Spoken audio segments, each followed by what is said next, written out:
This week, we're diving into two critical areas that work together to create powerful market value: product design and brand building. I've pulled out some of the most important concepts from chapters 8 and 10 that you'll definitely want to master, so let's get started. First, let's talk about product differentiation, because this is where value creation really begins. You know, it's easy to think that products are just about their core functionality. A phone makes calls, a car gets you from point A to point B. But in reality, successful companies differentiate on so many other dimensions.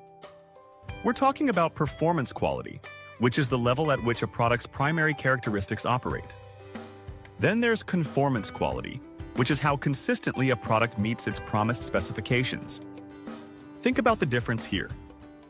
A luxury car might have high performance quality with amazing acceleration and handling, but if it's constantly breaking down, it has poor conformance quality. Beyond quality, companies differentiate through durability and reliability. How long will the product last? How often will it fail? These aren't just technical specifications. They're promises to customers that directly impact brand perception. And let's not forget about form and style. Apple has built an empire partly on making products that don't just work well, but look absolutely beautiful. The form of a product, its size, shape, and physical structure can be a massive differentiator even when the core functionality is similar to competitors.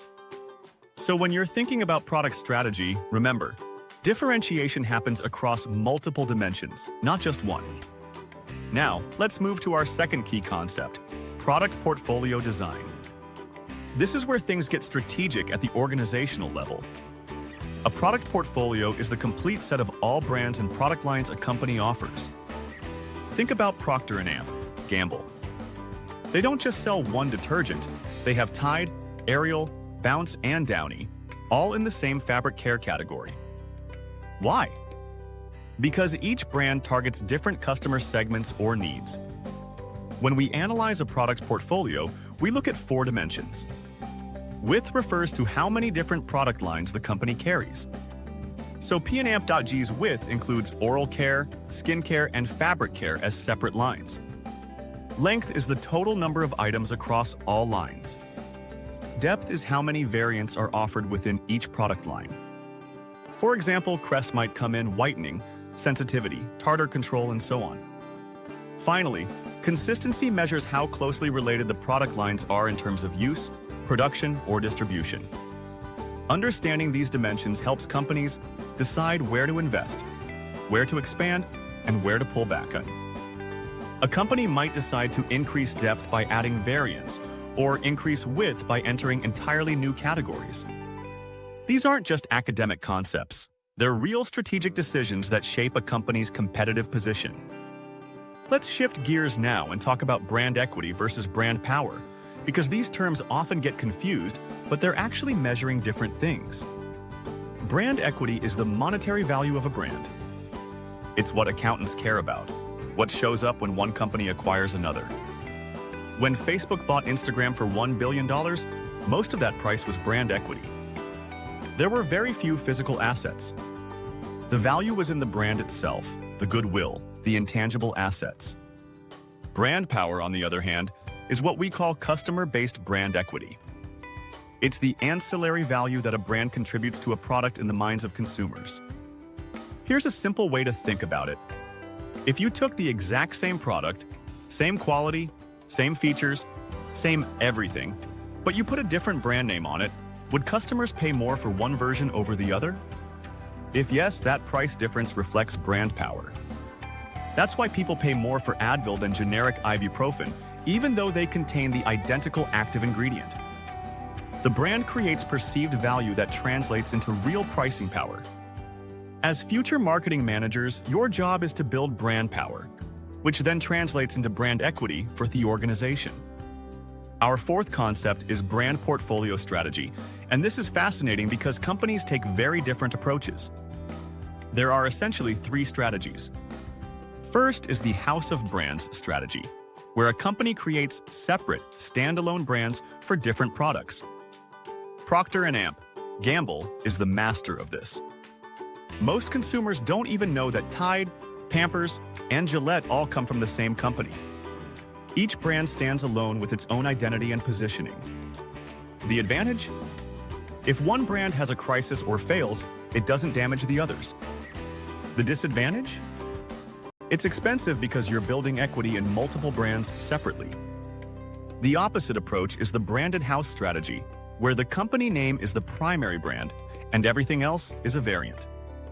Think about Virgin. Virgin Airlines, Virgin Mobile, Virgin Records. The Virgin name carries the brand equity and it transfers across categories. This is more efficient because you're building one master brand, but it's also riskier. If Virgin has a major scandal, it affects all the products. Then there's the middle ground, the sub-brand strategy. This is where you combine a strong company or master brand with individual product brands. Think about Courtyard by Marriott or iPhone by Apple. You get the credibility and awareness of the master brand plus the specific positioning of the sub-brand. It's a hybrid approach that many companies find gives them the best of both worlds. Now, understanding which strategy to use depends on your market, your resources, and your risk tolerance. But here's what's important for you to remember. This isn't just a creative decision. It's a strategic choice that affects your marketing budget, your risk exposure, and your ability to enter new markets. When you're in a marketing leadership role, you'll need to make or influence these portfolio decisions. So understanding the trade-offs is crucial. Finally, let's talk about brand extension, because this is where a lot of companies either create tremendous value or make costly mistakes. A brand extension is when you use an established brand name to enter a new product category or market. Think about how Starbucks extended from coffee shops into packaged coffee and grocery stores, then into ice cream, then into breakfast sandwiches.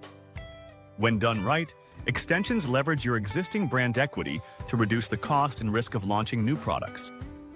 Customers already trust your brand, so they're more willing to try your new offering. But here's the catch. Brand extensions can also lead to brand dilution. This happens when extensions are inconsistent with the brand's core identity, or when there are just too many extensions and the brand becomes stretched too thin. Remember when Colgate tried to launch frozen dinners? It failed miserably because people couldn't reconcile a toothpaste brand with food. The association was actually off-putting.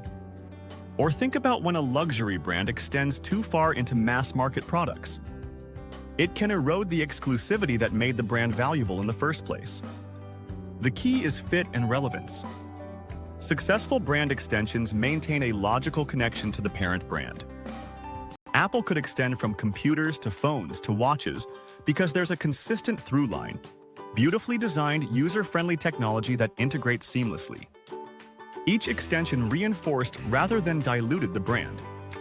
As you evaluate extension opportunities in your careers, always ask, does this extension leverage our brand strengths? Does it fit with customer perceptions of who we are? And will it enhance or dilute our brand equity? So let's recap the key takeaways. Product differentiation happens across multiple dimensions, not just core functionality. Your product portfolio structure, whether you're looking at width, length, or depth, should align with your strategic objectives. Brand equity is the monetary value, while brand power is the customer-based perception that drives that value. Your brand portfolio strategy, whether house of brands, branded house, or sub-brand, has significant implications for efficiency and risk.